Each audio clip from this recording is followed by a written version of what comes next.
So we're starting a new year, and I wonder if you've taken stock of where you've been and where you're going. And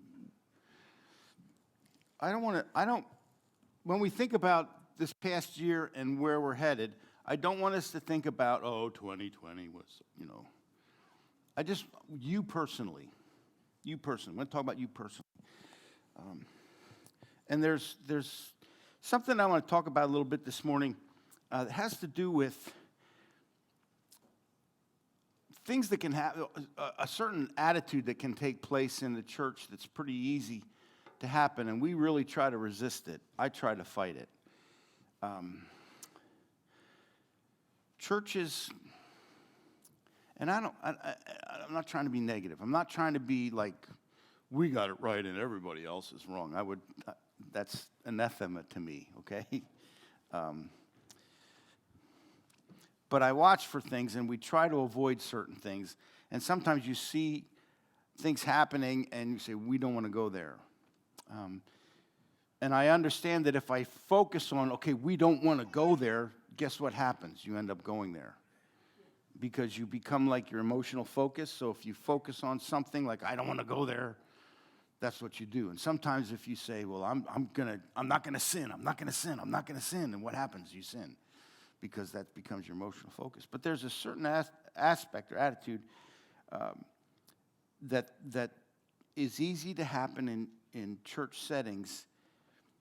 Churches can tend to be overcome by religion and try to make people behave or act a certain way. And churches try to make decisions for their people that come. And it can actually produce, to a certain extent, learned helplessness. And we can extend that into our relationship with the Lord, where and I'll explain what I mean by that, where we become so dependent on God, or we depend on Him, or we intellectually depend on Him, that we never really grow up. We never really mature. And what I want to talk about today is, are you a slave or are you a son? Are you in bondage? Are you acting like you're in bondage, or are you acting like a child? Now, when I say a son, understand that when we're talking in terms of Scripture and the way that God looks at sonship, is not gender. It's not a gender issue. It's a positional issue as His children. And I usually say this every time I talk about something related to this. It's the same thing as the church is the bride of Christ. So not only are men and women sons, but men and women are also the bride of Christ. That doesn't have to do with gender. It has to do with our position and how the Lord engages with us. So what I want to talk about, see, the thing is that slaves, people who have a slave mentality, and there's a couple other things that are kind of affiliated or associated with a slave mentality. It's like an orphan kind of mentality or a poverty kind of mentality. They all seem to kind of go together. So we'll kind of go back and forth between them, but they all have some of the same characteristics. And the reason that I'm talking about this is because I want you to look at your year, see where you've been, where you've come from, and where you need to go, where you think you need to go. Because if we aren't intentional about our relationship with the Lord and trying to make progress in different areas, then we won't get anywhere. We'll just kind of stay where we are. And I don't want that to happen for any of us. And religion kind of wants to lock us in that place where we don't really grow. How do I know whether I'm growing or not, or whether I have a slave mentality or a son mentality?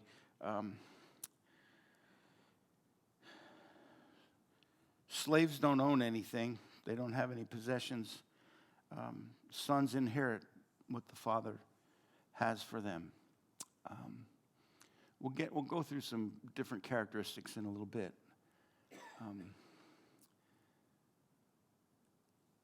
Slaves have to obey. They learn obedience. Sons create. Sons create. They come up with new things. because of their relationship with the Father, they have the confidence and the courage to step out in new areas, new realms, new ideas, new ways, because they have a solid footing to move forward. So, sons are created to have dominion, to rule, to have authority. So how have you grown in your relationship with the Lord and in just in areas in general in your life? It could be anything. How have you grown in authority or dominion? What things have you conquered in your life? What things have you overcome? And sometimes when you think about your relationship with the Lord, we think of only spiritual things, but God has created us as beings that we're multifaceted beings. So maybe you need to deal with something as simple as your diet or exercising and grow in that area. That's important to God. Are there things that you can identify when you realize that I need to grow in that area? Maybe it's just spending time with Him. Maybe it's learning to hear Him. Maybe it's things that He's been telling you to do that you haven't done and you need to begin to do. And see, sons respond to the Lord's promptings not because they feel compelled to, but out of a love for the Father in order to please Him. And that's the difference, one of the differences between someone who is a slave and someone who's a son. Here's a picture for you if you care to consider this. The Israelites, when Moses was around and God raised up Moses and brought the Israelites out of Egypt, they left Egypt, they left slavery and came out of Egypt, and they were free, and they went out into the wilderness, and God gave them the tabernacle, He gave them the 10 Commandments, He gave them all that whole system of worship, and then He took them to the promised land, to the edge of the promised land, and guess what? They didn't get in. Why do you think they didn't get in? Well, rebellion, they sent the 10 spies and all that. But here's a picture for you. The people that came out of Egypt had a slave mentality. Slaves don't have any possessions. Slaves don't know how to possess their inheritance. So God took them back in the wilderness. What happened? All of that generation died, and who took over the land? The sons did. God had to train a whole new generation of how to be sons so that they could inherit. He needs to train us. He needs us to begin to walk as sons so that we can possess the land that He has for us, to possess the territory that He has for us. And so we don't want to be walking around with a slave mentality or with an orphan mentality, like we don't have a father, like I'm not really loved. And sometimes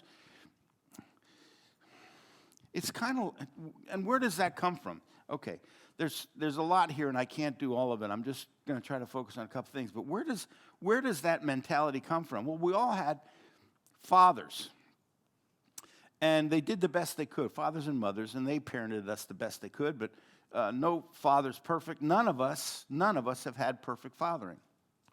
Now, some people have fathers that were abusive to them, and it's easy to identify those areas where your parents were like tough on you or maybe abusive, and they're easy. Those things are easy to identify.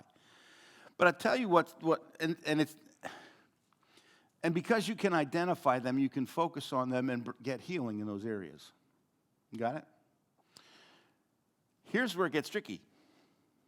Sometimes we have fathers who neglect to do certain things just because they don't know any better. And those areas of neglect where they don't nurture us the way that God the Father would nurture us, because they don't do that, there's a hole, there's a lack in our lives. And we don't realize that lack affects us. We can't identify those areas. I could try to think about it.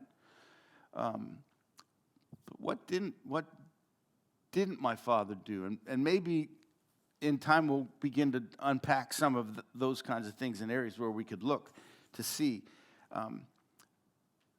But it's like the the things that our fathers omitted, that they didn't build in us, that are lacking, that cause us to not relate to our Heavenly Father the right way. And so we don't trust him. So we tend to act or think more like slaves than as sons because the fathering wasn't carried out right. Now, I'm not trying to make everybody feel bad. Like, oh my gosh, no wonder. Now I know what's wrong with me. But God has a way of ministering to us and help us to grow out of those things. So I'm gonna share a couple things with you this morning that will help you to maybe think a little bit. And then what areas that maybe you could focus on. Maybe some things that you could look at in your own life and say, okay, do I have an issue here? Do I need to grow in this area or not?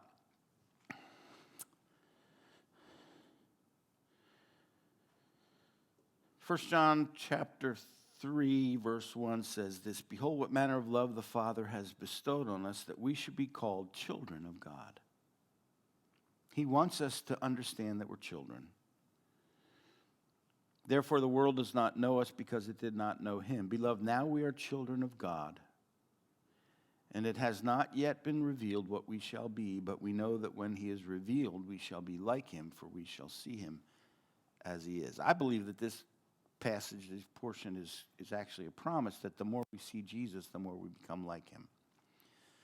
And the more we spend time with him, the more he's able to transform us into his likeness, so that a lot of those areas of lack, whatever they might be, he can fill and restore. They always say it's the things that you don't know that can hurt you the most, right? The things that you don't know, not what you do know. And so the first thing we want to look at is this slave thinking. A slave operates, go to the next slide, it operates out of insecurity and jealousy. Sons function out of love and acceptance. There's something about coming to a place where we understand God's love so much that we can be really secure in who we are. Francis Frangipane wrote a book called The Place of Immunity, and there's a place within our relationship with the Lord Jesus Christ where the enemy can't touch you because nothing he does affects you. And somebody who has this orphan mentality or slave mentality, they often have areas of insecurity and jealousy. If it stirs up easily in you, is there anything that can make you feel unsettled? I mean, really unsettled. Like, oh my goodness, now what am I going to do? And that insecurity, that feeling of insecurity, how long does it last? Does that feeling go, or do you get a handle on it quickly? If it takes a while to get back to a place of peace, then that's probably an area where you need to look at and ask the Lord if he wants you to deal with that. Here's another one. We may be jealous of the success of our brothers or sisters. And the mature son is committed to the success of his brothers. Now, we sometimes see other people succeeding and go, oh man, how did they get there? You ever have an issue with that? Comparing yourself to someone else and seeing them. Or can you genuinely celebrate with somebody else's success?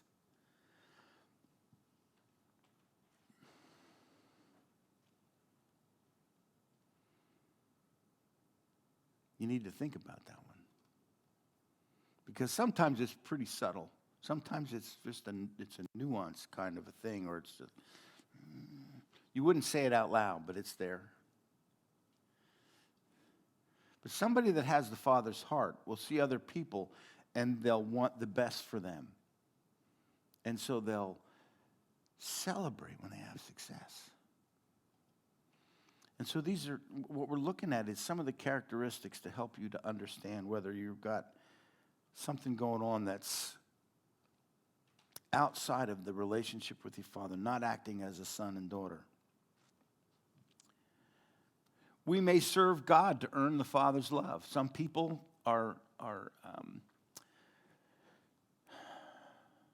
this happens every once in a while. You see people that get really over-involved in church, and they're about everything because they're trying to earn God's favor, earn his love, because they feel if they do more, then he'll be happy with them.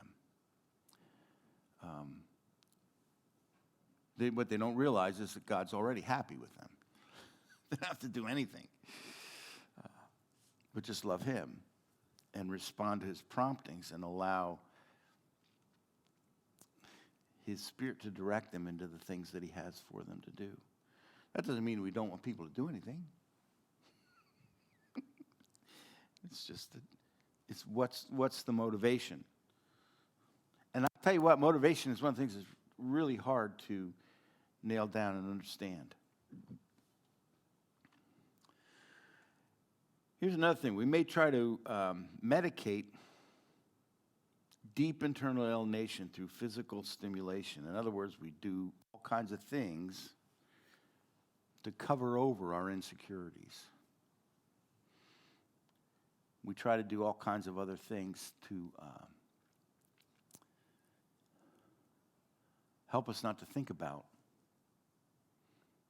what we perceive as our lacks, or what we're missing. Can very easily happen in ministry. It can happen in our careers and trying to just achieve.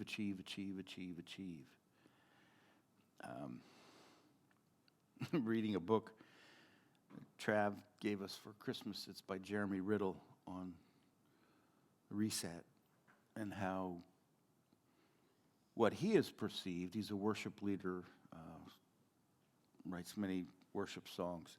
What he's perceived in the church is that there's an attitude among worship leaders to make a name for themselves and to become recognized and to get so good that write music and everybody's using it, and how many people, or it could be how many friends do I have on whatever the social media thing is. I'm not even going to say a name, because if I say it, that's old people. So you pick one. But we sometimes measure success by those external standards. And a son understands that their success is rooted in their relationship with the Father and how strong that relationship is, not what they accomplish. A son doesn't have to prove himself to anybody. He doesn't have to fulfill other people's expectations.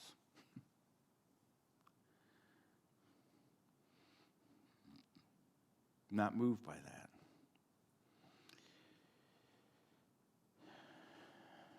This next one is similar. We may be driven by the need for success, because if people see that we're successful, then they'll accept us. And God will accept me too, because I'm successful. And again, that's not what God's necessarily after. There's a success that he wants to bring to us. He really does want us to succeed, but not out of our own selfish human ambition, but out of his leading and his calling and our partnering with him to accomplish what he wants to accomplish with us and through us. You may have heard this before. I've said it before, that we are not human doings. We're human beings. And God is most concerned with who we are, not what we do. If we get the being right, then the doing will fall into place. If our relationship with him is solid and we're whole people, we're walking in a kind of sonship that is healthy, we will accomplish more in relationship with him than we would just doing everything in our own effort, trying to prove that we're good enough. Because when we're walking in unity with him, when we're doing what he calls us to do, and we're doing it in his power and his strength, in relationship with him, he multiplies the effort. And a lot of times, things that we do in the flesh or that we do in our own strength, there might be indicators of success to our eyes, to the natural world, and yet that fruit doesn't last. It kind of falls off the tree and rots and is not sustained. But the fruit that God produces through us in close relationship with him is going to be lasting fruit. And that's really what we're after. We may use people as objects to fulfill our goals.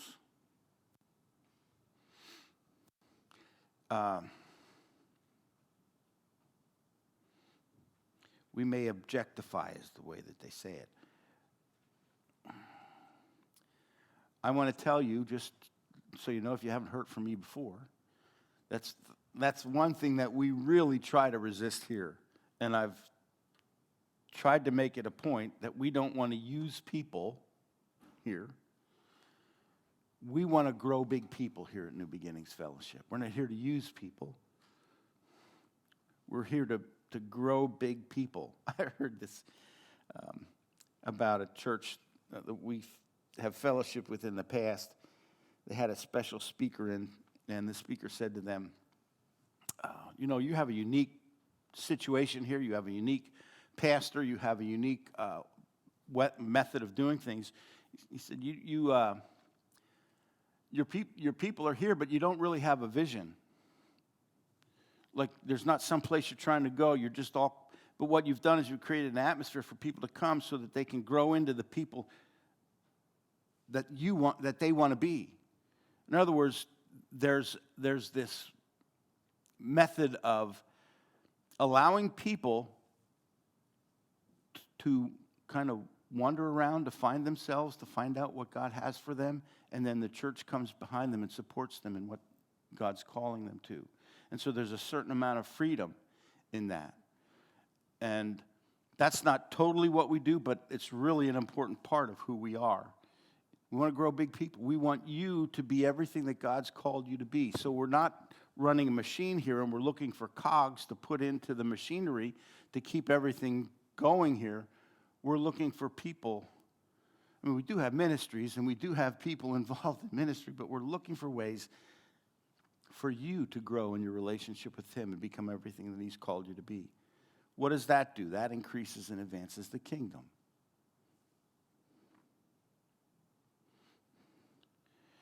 Sometimes we may have, if we're not really solid in our relationship, that we will have anger and fits of rage, easily angered. Now, there's only certain things that easily make me angry. I won't tell you what that is because I don't want you to test me on that. So I just keep that quiet. And don't ask Artie. Don't go to her and say, can we have some insight here? I'm just trying to be at least a little bit honest. But somebody who understands that their son, they rest in their father's ability to control and guide the future. And again, it goes back to that. Look at your reactions to things.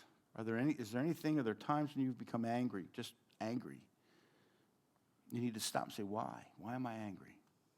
Sometimes because you feel like you're out of control, like the situation is out of control.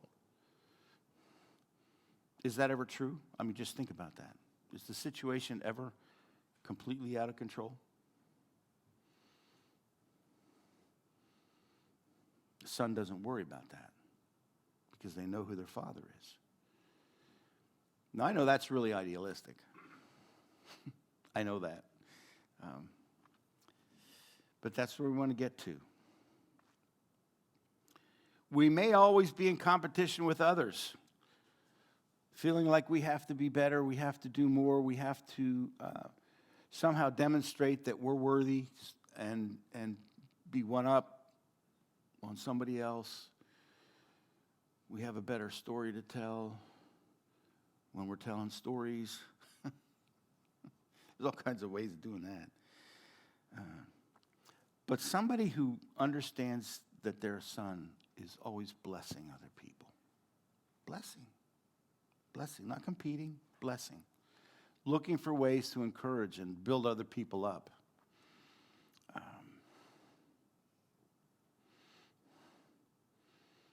We may also lack self-esteem. And it kind of goes along with all these things that we've been saying, but there's a high road and there's a low road to that self-esteem business. Some people that have low self-esteem, sometimes they overcompensate, and so they're always talking about themselves. You ever meet somebody and all they do is talk about themselves? Like, I ask people a question about them just to, sometimes if it's somebody new, to ask them about themselves, what they do or whatever. And some people just take off. And they tell you all kinds of things about them, how wonderful they are. And, I've done this and I do that and I'm this and I'm that. And I'm like, okay. And they just keep going. And then I realize that there's a really deep-rooted problem here with understanding God's love for them. But that's the high road. There's the low road to that is that, I can't do anything. I'm nobody. I'm lower than the snake's belly, and those kind of things. And or in a conversation, they'll put themselves down. I used to do that all the time. Can I tell you? I do that all the time. Put myself down. Oh, I can't do that. No, I'm nobody. Well, what is that? Well, it's an expression of low self-esteem, but it's the low road. It's not the high road, it's the low road. Both wrong. Sometimes we try to establish our worth by our possessions or our appearance or activities, and so sometimes we go over the top with those kinds of things, trying to get noticed, whether it's the way and I'm not saying anybody here, or maybe somebody here. But we try to get noticed by the physical things that we do or the way that we dress or those kinds of things just to draw attention to ourselves, to set ourselves apart, to be able to make a statement about who we are. And that doesn't mean that you dress like a sloppy person or something like that, or that you're not neat or stylish or anything like that. But it's the excesses, the over-the-top kind of things. Sometimes people that aren't solid in their relationship with the Lord they seem to go to extremes to demonstrate that they're okay. And so you can recognize that. But somebody who understands the Lord's love for them, do you know what it is? Can I give a word for it? The word that we always like to use. It's called balance. Balance in all these things. Our love for the Lord needs to be out of balance, and our relationship with Him needs to be out of balance. But if that relationship with Him is extremely that's the most important thing to us, all these other things will fall into place. And we'll understand much better ourselves and what He's called us to do.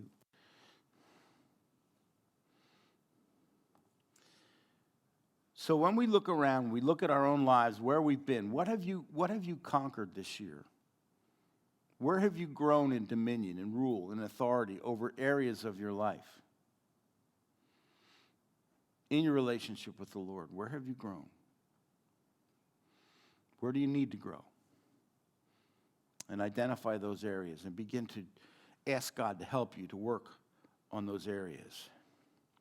It could be just areas of your thinking. If you change your heart, if you change your thinking, your actions will change.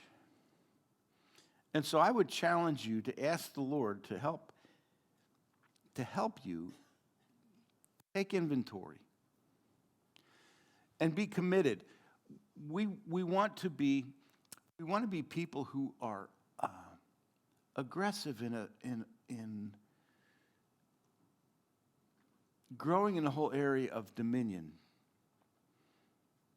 In the garden, God told Adam and Eve, have dominion over the birds, over the fish, over the animals, have dominion, have rule, have authority.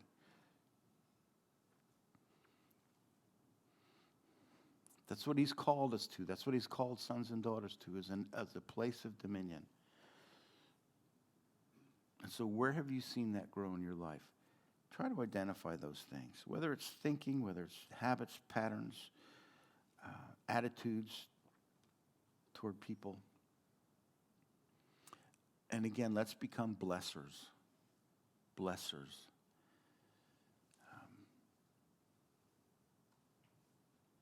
How can you encourage other people? How can you help them to become what God's called them to be? Do you think you even have a part in it? Let me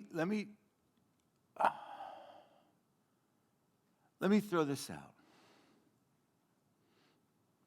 Sometimes we run into people that bug us. You ever run into anybody that bugs you? And don't say it's your spouse, because that just wouldn't, Well, sometimes they do, but I mean on a regular basis. I want you to think about the possibility that God has purposely put them there for you to bless them so that they can become more than they realized they could be. That you could be the instrument in their life. You could be the person in their life that actually builds a little bit of a platform under them for them to be lifted up a little bit more. Because sometimes it's that irritation that gets our attention. Somebody irritates you or, bugs you or is a thorn in your side. It could very well be that God has intended for you to be the one who blesses them. And see, a son, a daughter who is in right relationship with the Lord recognizes that and begins to pray that way. I see a need, and I go there to fill that need. I see that lack in their lives, and I want to be a blesser to see them changed and transformed, rather than grumbling and complaining about them. Because we know what grumbling and complaining does for them. It just makes them worse. And so let's be people who bless and who encourage. And so are you a slave? Are you a son? Are there areas in your life where you're a slave or son? Something to think about as we head into a new year. A new year. I'm going to give you a minute. We're going to have